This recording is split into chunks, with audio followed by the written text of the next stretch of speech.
everyone, and welcome to the Courage 365 show. I'm your host, Ashley Easter, and I am so excited to share another special guest with you today. So I hope you all have been having a good week, and I know that this is going to be a show that you're going to want to watch all the way through, and you're going to want to share it with your friends. So if you are seeing this live video right now, just go ahead and hit the share button so your friends can watch at the same time as you're watching, and they can join the comment conversation. Always feel free to add comments, and after the show we will answer them all, or we'll have somebody during the show answering some of those comments for you. But yeah, we want you to be involved and participating in this, so please share it with your friends inside your groups and all the things. So yeah, today we are going to be talking about abuse and disillusionment within evangelicalism. And our guest today's name is Asha Dahya. And I love the name Asha because, number one, I'm Ashley, so it's fun. But yeah, I'm just going to invite Asha on right now. Hey Asha, how are you doing? Hello. Thank you for having me, Ashley. And just side note, everyone throughout my life has butchered my name and called me Ashley. So this is kind of a full circle moment. Well, I try to get names right. I don't always do it, but yes. You did. First go. This time. Okay. Well, we're so glad to have you on the show today. And thank you. Yeah, I really think this topic of disillusionment with evangelicalism is going to be great because we've had other people on the show talking about different types of disillusionment in different types of religions. So we've had somebody talk about abuse in the Jehovah's Witness community, and we've had people talk about abuse in, the Catholic community. And so we're kind of talking about it from different angles and seeing these common threads. So I know that you have a lot to add to this conversation. But before we do that, I'm actually going to jump back over to my screen because I want to read your bio and also show people your book that just came out. So let me read Asha's bio. Asha Dahya is a TEDx speaker, author, and producer. Asha released her first book, Today's Wonder Woman, Everyday Superheroes Who Are Changing the World. I love that title so much, and you can see her book right there beside me. And this is about featuring inspiring and historic stories from 50 women and girls from around the world. And we love equality for women over here. Asha is passionate about reproductive justice, religion, and representation for women. She lives in Los Angeles with her husband and 2 kids. Oh, you have such amazing work. I can't wait to talk. Oh, I'm so glad to be here. Absolutely. Well, I just shared your bio, but I would love for you to tell our viewers about yourself. Like, what do you do? How do you show up in the world? And kind of the backstory of how you got here. Oh, what a loaded question. But yeah, let's dive in. Okay. So I was born in England. I was raised in Australia, hence the accent. I've lived in Los Angeles, where I'm based now, since 2008. I moved here to further my media career. Worst year to move to a new country, especially the United States. Yes. Economy crash and all that. But nevertheless, I stayed. And I grew up in Australia and the UK going to it wasn't even called a conservative church. It was just a Christian church. We were Christian. We grew up Christian. My parents are still Christian. And it was the evangelical denomination. I was surrounded by just the notion of missionaries, supporting missionaries. That was my church focus. And it was always just such a beautiful, great part of my life, community part of my life. And so when I moved to the US, I naively thought it would be the same kind of, just part and parcel of who you are as a person, mm-hmm. as a Christian, as a woman showing up in the world. I never really felt any sort of major oppression or anything like that. But nevertheless, I learned a lot when I moved to the States. My background is in TV hosting and producing. So I started doing that straight out of college in Australia. I did a film and journalism degree, and I started working in kids TV, music, television, pop culture, entertainment, hosting. And I had so much fun. And it was great because I was young and I loved music and I loved people and pop culture and all that stuff. And it was great. But the industry is very small in Australia. And although it's a very, very multicultural country, when you look on TV, It's mostly very white. And so Right. I knew that at a certain point, there probably weren't going to be as many opportunities for me as Yeah. there were in like entertainment and music. So I decided, all right, I want to make the move to the US. And one of the things that was always instilled in me growing up was, wherever you go in the world or in your life, just always find a church community or a church family. Right. That'll become your community and your extended family by proxy, I guess. So that's what I did. I moved to the US 2008, determined to further my television career, started going to a church and met a guy at the age of 24, fell in love, got married pretty quickly. And it was the start of a very interesting journey, but it really Mhm. opened my eyes up to the American evangelical conservative church Yeah. and all of the things involved in that. But yeah, I stayed in media and TV, and along the way, that changed course a little bit after I discovered what feminism was and what I was really passionate about after going through a divorce. So that's the Mm. second half of my story, I guess, and which led me to what I do today, speaking and writing and producing content based around the topics you mentioned in my bio that I'm passionate about. So, Uh, yes, it's definitely been a crazy and interesting journey along the way. yeah. Wow. Wow. And you've lived in so many countries too. Like what did you say? Yeah. Born in England, lived Yeah. in Australia, moved to the US. And I'm really curious. You talk about, the evangelicalism. You either just said this or something what we've had in previous conversations, but like that there was a difference between evangelicalism in Australia, which you're familiar with, and a difference between what it was like in the US. And I think people assume that evangelicalism is the same everywhere. And what were some of the things that were most shocking to you and maybe most disturbing to you?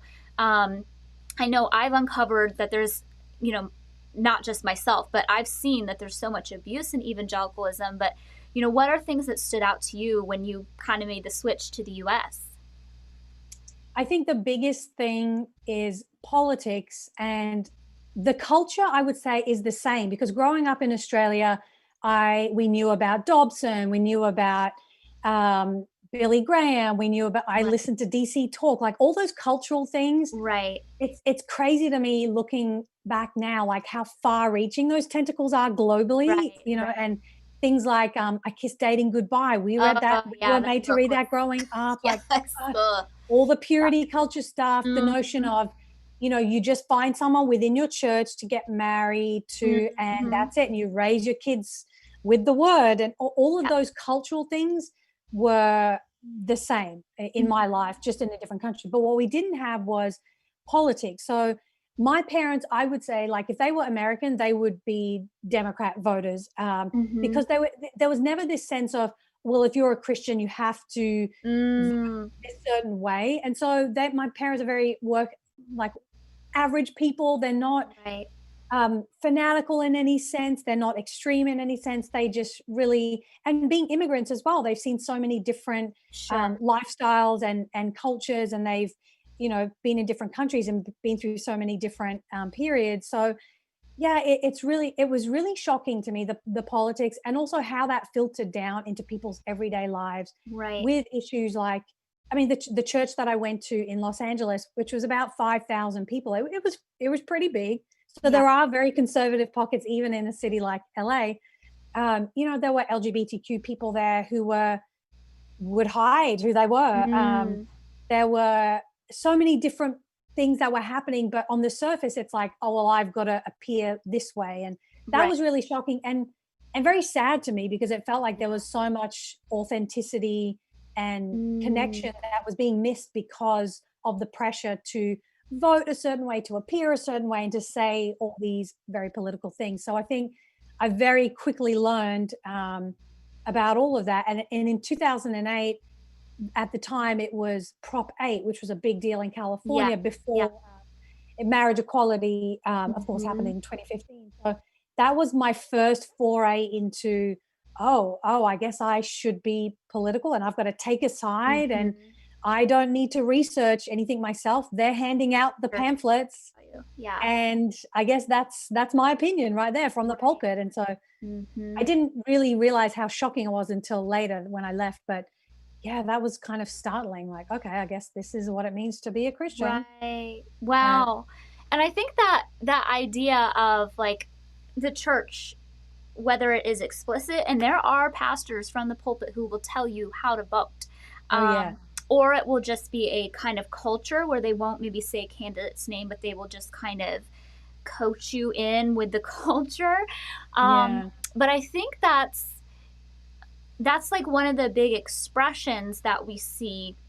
But I think it's also just pointing towards how they're doing that with so many other messages too, like people who've experienced abuse.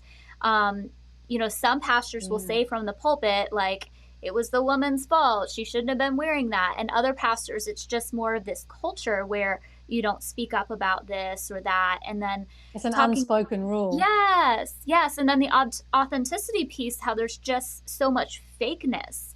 You know, people say they believe a certain way to be able to fit in. And honestly, just to be safe, for some people, they have to say that they believe and think and are a certain way. But, you know, that also lends to a culture where abuse can easily be hidden because it trains people how to put on that good face. And if something that was me. yeah. So if something's happening to them, you know how to kind of slap the smile on. But also for perpetrators, they also are really good at learning to speak the lingo and to fit in with the crowd and really use this good guy image. Or in some cases, you know, there are women abusers too, like good woman image. Yeah, so that's really, really fascinating. And you mentioned about getting married and how that was like a really changing experience for you. And would you feel comfortable sharing part of that story with us? You met the guy in the church, right? Yes, I did. And please excuse if you hear my toddler son in the background. He just woke up from a nap, but things are all good. It's totally fine. COVID way of life. Right. Yeah, so I got married for the first time at age 24 to a guy in the church who, you know, on the surface we became great friends and we shared a lot of interests, and I was like, okay, this is great. I mean, we love music, we love pop culture, we liked the same kind of things. And so I thought, well, from what I'd been taught, like, okay, he ticks all the boxes. He's a Christian. We have the same interests. Everything else will just kind of work itself out. Right. So, and because and maybe this is common with, well, it is common with a lot of younger couples who get married in the conservative traditions, where it's like you find someone, you're compatible in, you know, most of those check boxes. It's like, all right, let's do it. Let's go. Like, what are we waiting for? Let's speed this process along. Yes. There was not a lot of time to really work out, well, where do we, you know, looking back, I think we never spoke about, well, what do we think about conflict? How do we deal with money? What do we think about life goals and family values? And when I say family values, I mean, like, how much time do you want to spend with your family? How close you are with them or not? None of that was ever talked about. It was just, we're Christians. I live here now. Cool. Let's get married. And we did. Yeah. And if I'm honest, I can look back and say, I saw the red flags, but because I was so young and naive, and I thought, no, it's going to work out. I've got this big church family, you know, we're very involved in ministries and groups and yada, yada. It's going to be great.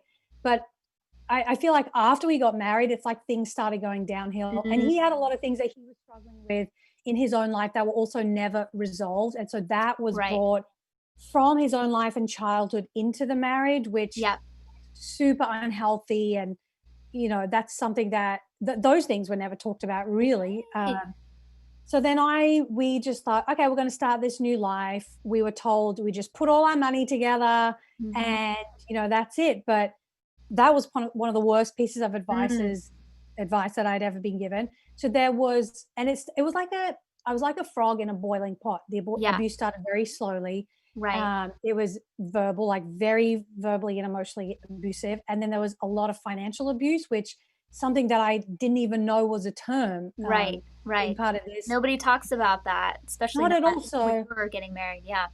No, it was just, you put your money together and that's the way it is. But Mhm. yeah, it was, and because he had his own problems, one of them being that he was an addict that had never recovered, never fully dealt with the things that he was struggling with, um, you know, that seeped into our relationship, our communication.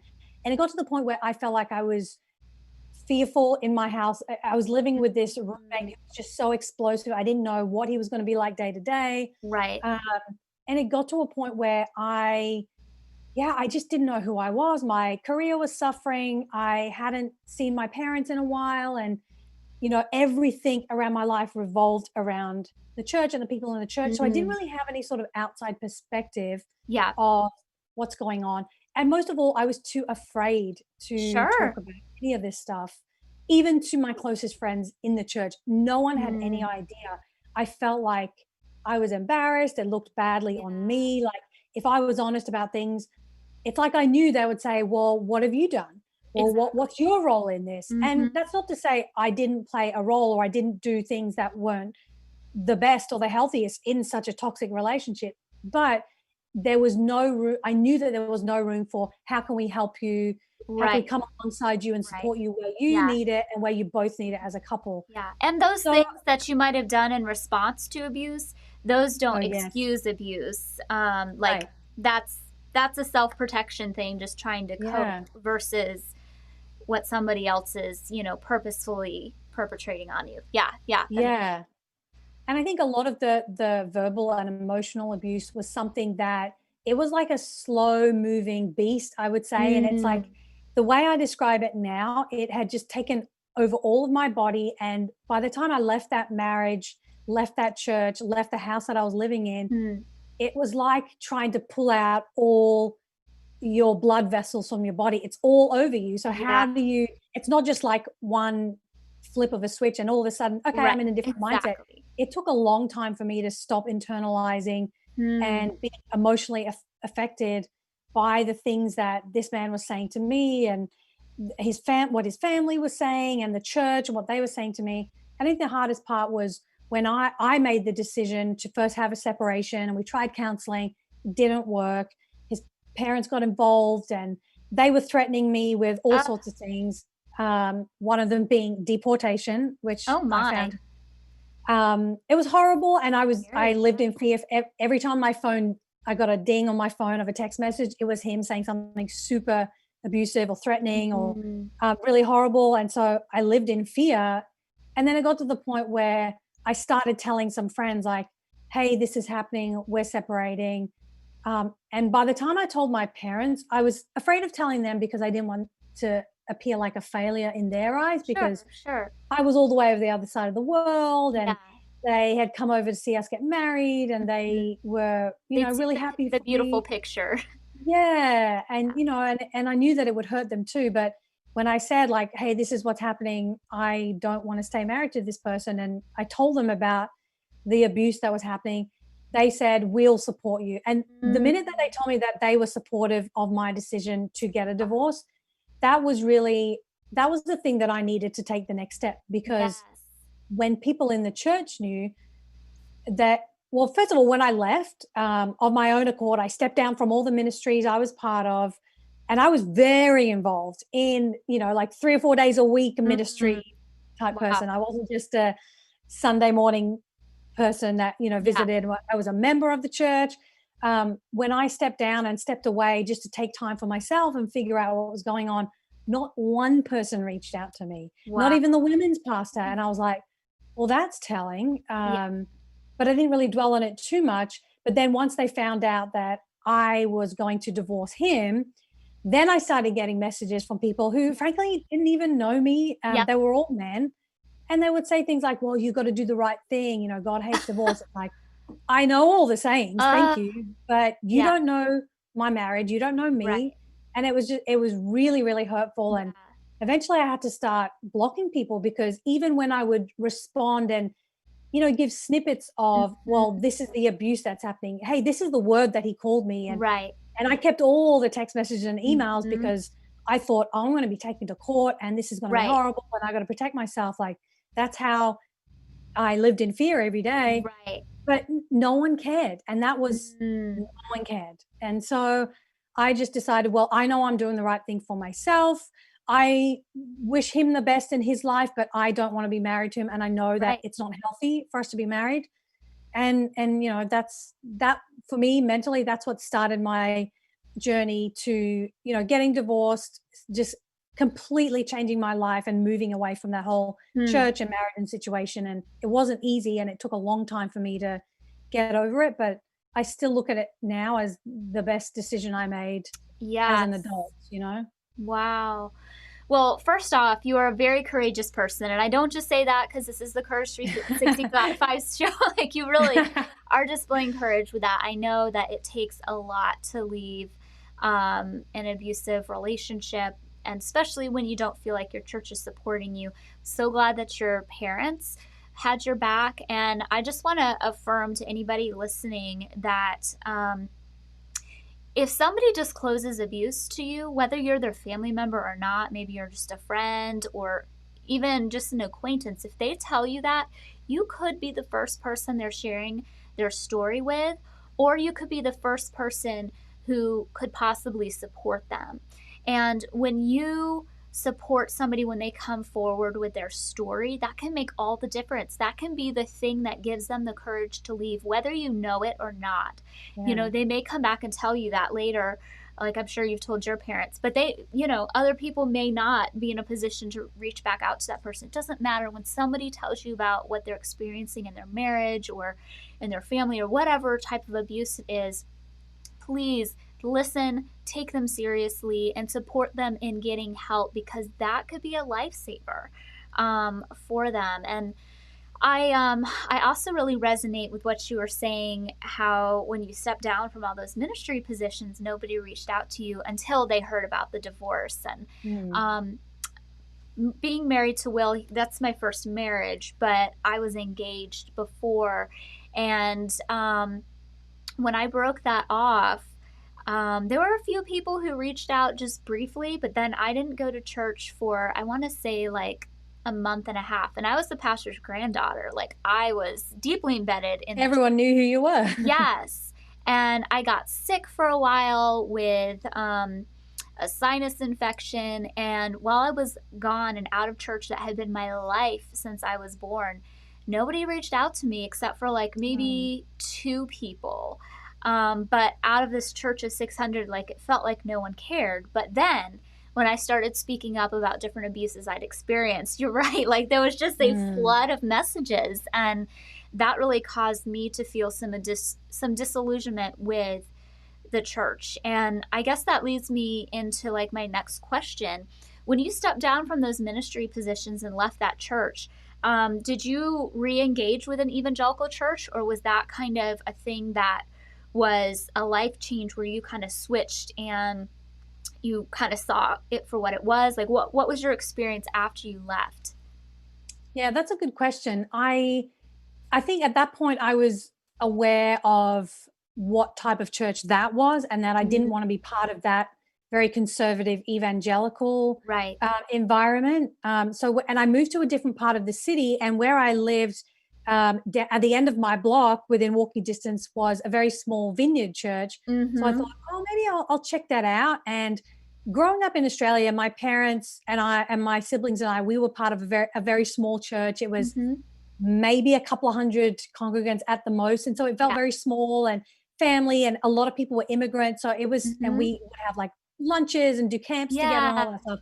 And so this vineyard church felt like, okay, maybe this is going to be something that I'm more used to. And Right. I still had it in me that, okay, I've got to go back to a church. Like I've got Right. to get plugged into another community. And so I did that for a few years. And this was probably 2013 at this point. Mm-hmm. And I started to get involved with, and they had different types of ministries that I felt more supportive of. Mm-hmm. There was a really cool tutoring program where they would tutor low income immigrant students in the area. It's a very Hispanic area.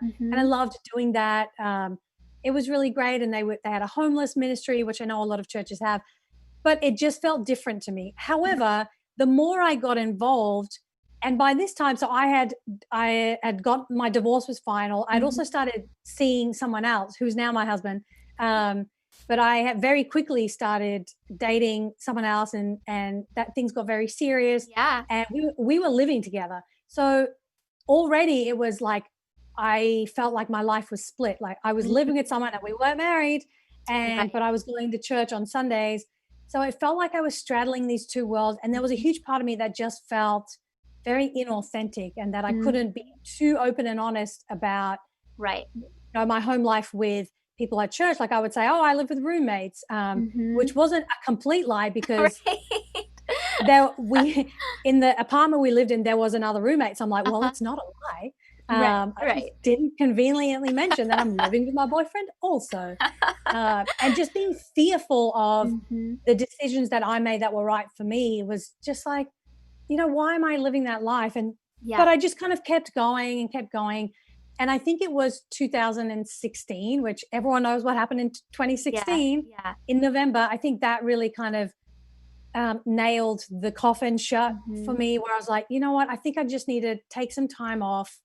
And also we had gotten married earlier that year, and toward the end of 2016, I found out I was pregnant, and I, I was very fatigued and tired. And so I wasn't really up to doing a lot of things physically. So I stopped going, but then I realized, I actually don't want to go back. And it really hurt me to see, one of the things that I saw. So the young immigrant, middle school, elementary school kids that we would tutor 2 or 3 times a Yeah. week, the day after the 2016 election, they came up to me, and these like beautiful Hispanic kids, and I just loved them. And Yeah. they came up to me and they said, Miss Asha, who did you vote for in the election yesterday? And I think they were trying to see, because everyone knew who Trump was, what he stood for, and what he said about the Mexican community and different countries. And I think they were so fearful. And when I told them that I didn't vote for Donald Trump, they were like, oh, because Mr. Sean said he did. I was like, whoa, what? And so there was this other guy this older white gentleman who was very nice, and, like he loved the kids and they loved him. But then hearing that he voted for Trump, but yet he's in a classroom 3 times a week helping these young kids, and they loved him. And I was like, whoa, there's a huge disconnect there. So that was really something for me. And then hearing a Sunday sermon about abortion, and just hearing all this rhetoric thrown out, and not one woman spoke. It was all men speaking, and these slogans and sayings were thrown out, and it was just to get this emotional response. And Right. it just felt very like it wasn't the whole picture. And so that I started getting these like red flags in my head, and I realized, there's something about this tradition, not just Yeah. this individual church, but the evangelical, conservative, or even, more independent churches, smaller independent churches like this Vineyard. They weren't very overtly political, Sure. but it just felt like, you know what, I don't fit in here. This is not the right fit for me. I need to discover who I am away from religion, away from church. I was still dealing with, past spiritual abuse and trauma from my marriage, and being in this new relationship and navigating that. There was just so many things going on in my life that I realized I needed to kind of close some doors to make it easier on myself to heal and move forward. Right. And it was hard for me, because one of my closest girlfriends from my old church, I remember being on the phone to her one day and just telling her some of the things that my ex was doing, threatening me and saying all this horrible stuff, and how I felt and how scared I was. And at some point she just got so exhausted. She goes, Asha, you need to decide whether you're going to do the right thing or not. I was like, whoa, what does that mean? And then immediately I realized, okay, this is not a safe person to talk to, and I can't confide, the things that are happening to me, the abuse that's happening.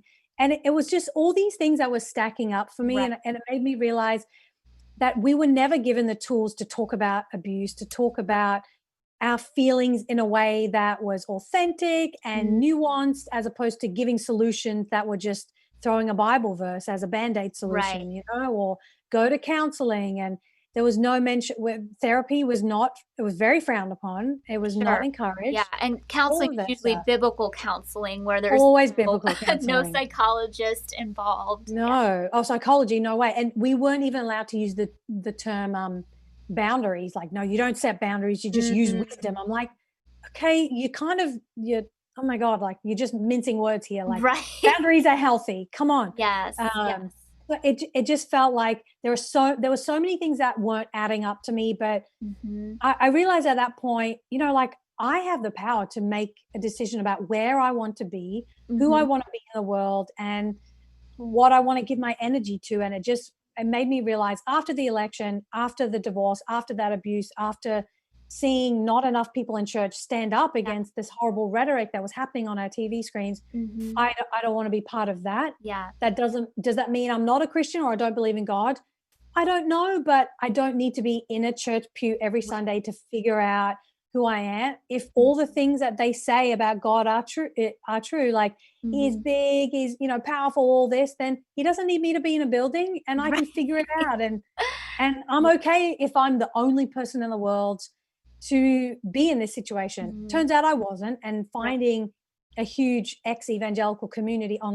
online was so amazing. But it just made me realize that the decisions that I make, my gut instincts are there Mm. for a reason. And I'd always been told to ignore them, always been told Yeah. to ignore my feelings, and feelings aren't facts. And it's like, Right. well, don't you believe that God created all of us, and don't you believe that he created feelings? So, Right. And things often the like that. feelings are just our intuition, which is our Exactly. subconscious mind giving us information. And yeah, yeah. Yeah. Well, I think there are so many people who are in the same position that you're in. Either they are just coming to this conclusion or they have come to that conclusion in recent years. But I think the way evangelicalism has been taught, particularly in the US, is that, like you said, you always have to attend a church. You always have to listen to the leaders. If something's wrong, don't speak up.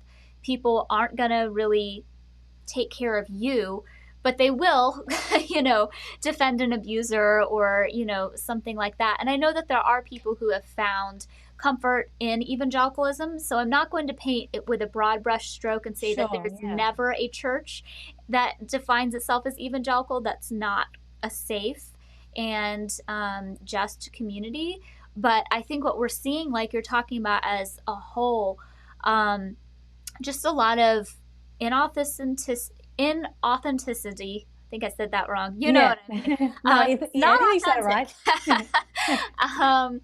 And just not showing the empathy and care and support for people who are going through abuse and other forms of trauma, like you mentioned, the immigrant children. And I just want anybody who's listening to know that if you have been told your whole life that you must fit into this evangelical box, that you must go to church every Sunday to have a relationship with the divine, if you have been told those things, that's not true. Do some research and know that there's other people out there who have really done done a lot of the work, a lot of the healing work, and found that they can either have a relationship with the divine outside of church, or they've even gone a completely different path and they've left Christianity.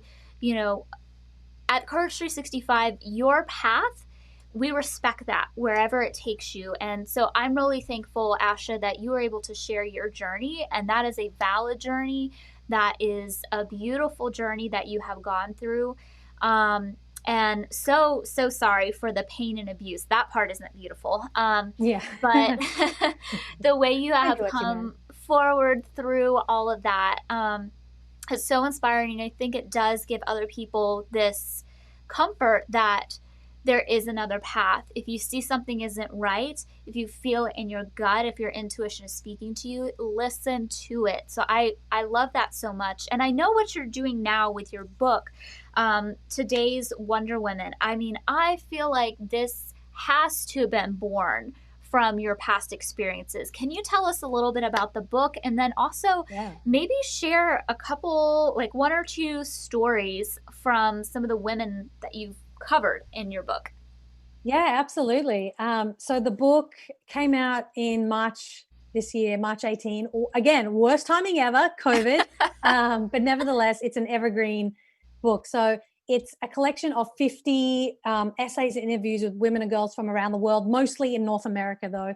And it actually started as a blog series on my blog, girltalkhq.com, which I started after going through a divorce and realizing that I really wanted to find a community of women and utilize my media background and create this community and platform that I felt, an authentic community that I felt I didn't have in the church. You know, when push came to shove, that I could not list a single woman who I could rely on to share my authentic journey and story. So I wanted to create that with Girl Talk HQ. So I started a series called Today's Wonder Women. And the whole blog platform is about women sharing their voices and stories. And they're not necessarily celebrities. Some may be more well-known, but the idea was to share the stories of women in our communities who are just doing brave and badass, inspiring things that we can read and realize, oh, I can do something heroic with my life. I don't have to be a celebrity or have a lot of money. So that ended up becoming a book. I had a literary agent find the platform and helped me put a book proposal together. Was like, this is such a great platform. You've got a great book idea. Would you want to write a book? I was like, I guess. I mean, let's try it. I've got nothing to lose. And we got a book deal within 2 weeks of sharing our proposal, which was amazing to me. And so the book, I feel like it's my love letter to the world, telling people who I am, what I'm passionate about. I share some of my story in the book in the introduction. But just the women, I mean, I cannot speak enough about, they're all very different ages, but every single one of them, there's a common thread, is that they've encountered something in their life that's difficult or a struggle, and they found a way, or they've seen a problem and they've decided to become the solution or create the solution, and not wait for the proverbial knight in shining armor. You know, it's something that we've been taught, especially as women, to wait for. Evangelicalism, especially. Oh my gosh, like, no, you are a powerful person. You are who you are for a reason, and you were born to create something amazing. And so two of the women I want to highlight, the first one is a woman named Frady Reese. She comes from, she's awesome. She is incredible. She gives me goosebumps. She was the last person I interviewed for the book, and I was waiting for her to say yes, and I'm so glad she did. For people who don't know her, she is a forced marriage survivor, and she's a mom of two. She is the founder of an organization called Unchained at Last, which it's the only organization tackling forced and child marriage in the United States. And it's something that a lot of people go, well, how much of that is happening here? Well, between the year 2000 and 2010, 250,000 child marriages were recorded in the United States. Excuse me. So that should shock anybody that it happens every day. And to date, there are only 4 states that have outlawed child marriage completely. California is not one of them. And so the fact that child marriage happens in 46 states should also shock anybody. But there are so many legislators. The territories too, like not at all. Territories, No. So it's a really big issue. And she, you know, coming out of her own, she comes from an Orthodox Jewish background, and she had dealt with a lot of abuse, a lot of judgment, stigma, and she feared for her life. I mean, she thought she was going to lose custody of her daughters, and excuse me, it was just hearing her story and how she used that to create this nonprofit. It was just so inspiring. So Frady Reese is there, and another woman is Sarah Cunningham. She's a founder of an organization called Free Mom Hugs, which is they have chapters in all 50 states. Wow. She comes from an evangelical background. She's a white woman from Oklahoma, and she grew up she was part of a church that was very anti-LGBTQ until she found out that her own son was gay. I'm just going to take a quick sip of water. So Sure, I don't cough all the time. I will too.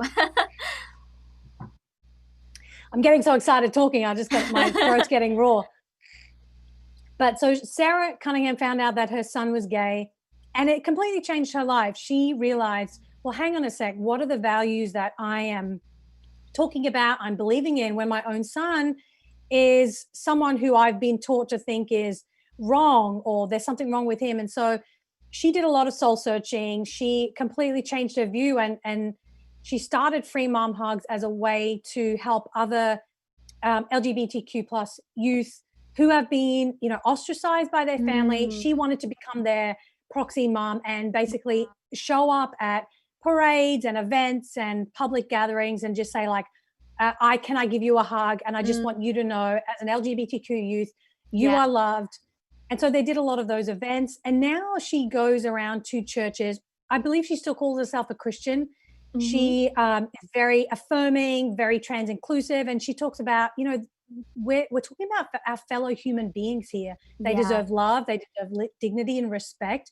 We shouldn't be teaching that who they are is wrong. And so she Mm, goes to churches and speaks to other people who perhaps don't understand why we should be affirming of mm, the LGBTQ community. And I just think she's so brave and so wonderful. Her son and her work together, and Free Mom mm, Hugs has just become a phenomenon. And I think it's a really needed conversation happening within the church environment, yeah. especially because we see so many harmful, statistics around Yeah. suicide and around harm and around abuse and Yes. just loneliness and homelessness as well. And so Mm-hmm. the fact that she is now able to speak to a lot of that as Yeah. a person of faith and bring these communities together in all 50 states is just so wonderful. And so Yeah. she is featured in the book as well. And there are so many others. So I just hope those two stories will give you an idea of the incredible women Yeah. who have used their life for something to better the lives of other people. Absolutely. No, those are two really powerful stories. And I think it intersects really well with the mission of Courage 365 because we have had child marriage survivors speak at our events. It's something that's Amazing. close to my heart. And yeah, it's just such an important topic because um, I really do think that there are churches who still support this child marriage idea because they're like, oh, well, if you had Yeah. sex before marriage, no matter if you're a child or if it was a rape, you need to get married, and Doesn't, yeah. that's not how you solve that problem.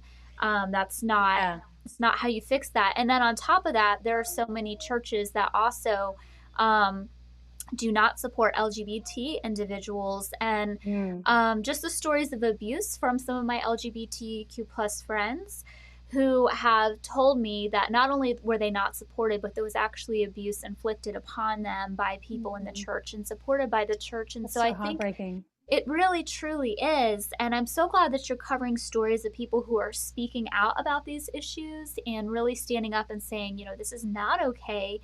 And Yeah. I'm going to make a difference here. And I know that's who you are as a person. And I love you elevating these other women's voices as well because, yeah, I think you said there's 50 women in this book. Is that right? 50. Yeah. Yeah. So those are just two that I mentioned. Wow. I Um, mean, that's amazing. Those are really powerful stories. Oh my gosh. and can I just mention something about the child marriage thing, Yeah. just to add on to what you were saying about how you've had survivors speak?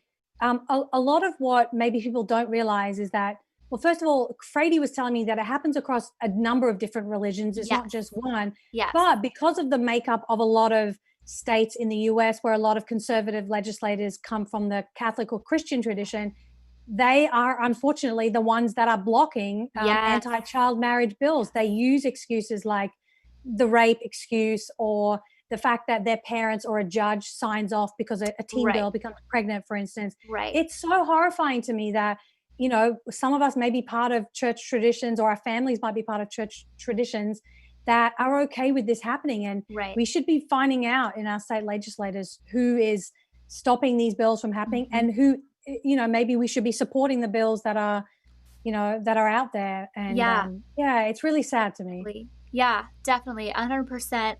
When I was doing some research on child marriage, I actually went into two different cities that I've lived in. So one was Lynchburg, Virginia, where I grew up, and then one was here in Mount Airy, North Carolina, where I live now. And I just went through the public records of Mm. marriage it was like in the last 5 years, and I pulled out a stack of Oh child my marriages that gosh. had happened right in the places that I had grown up in That's within the last five horrifying. years. Like that is not going back 20 years. That is in the last 5 years. I That's have a happening stack now. from each. And so it's very real. It's happening.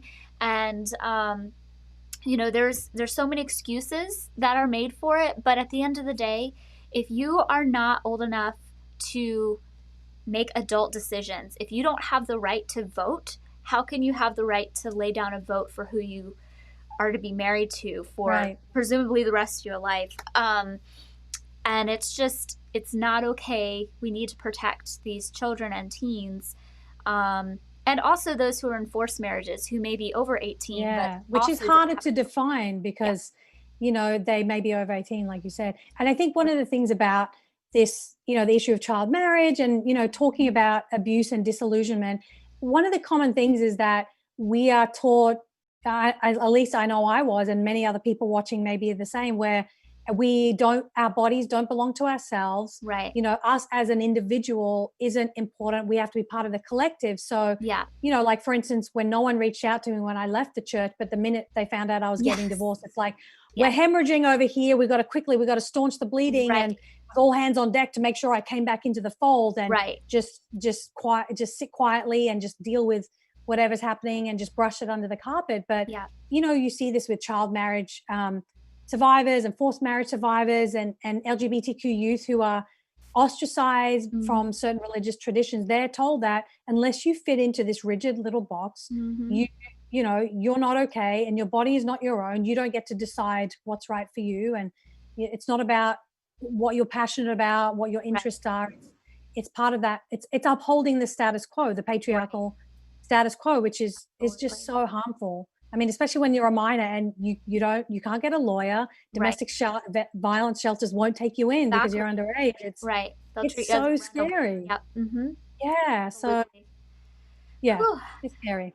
Well, I'm so thankful you're covering these topics and bringing them to light. And I'm so thankful that you shared your story. And I want to ask a couple more questions. But before we do that, we're going to take a quick break and then we're going to be right back.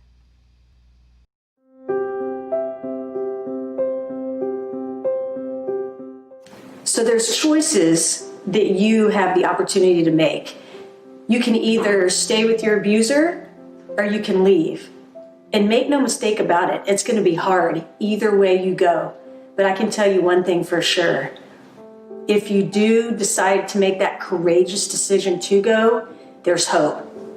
So much hope.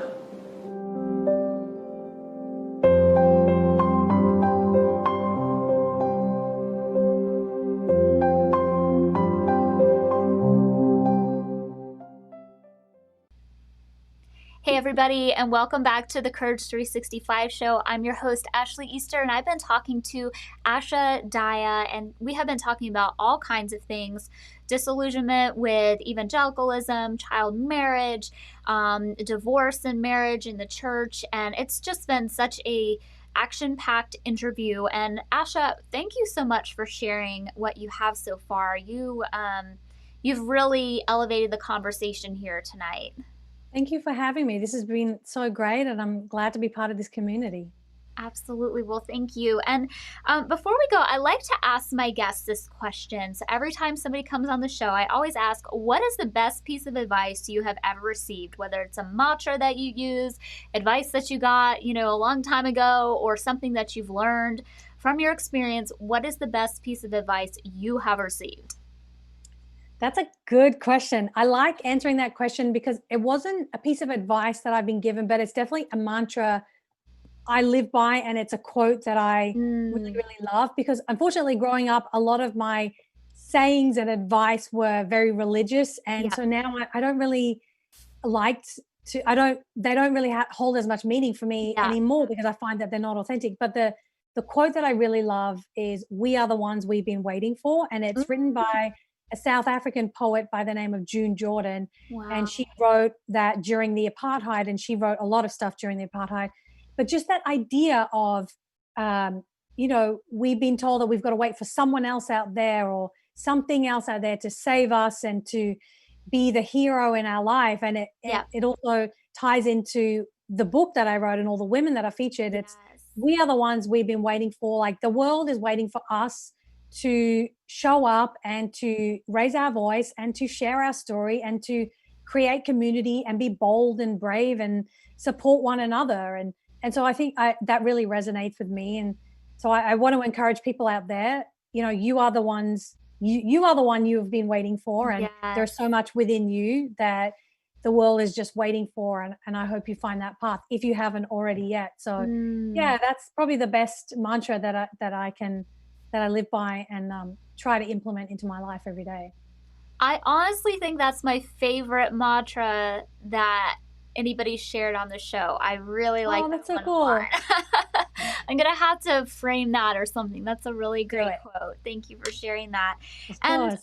I know people are going to want to check out your book, and I know you've got a website and social media. People are going to want to get on board with following you. So tell us how that can happen.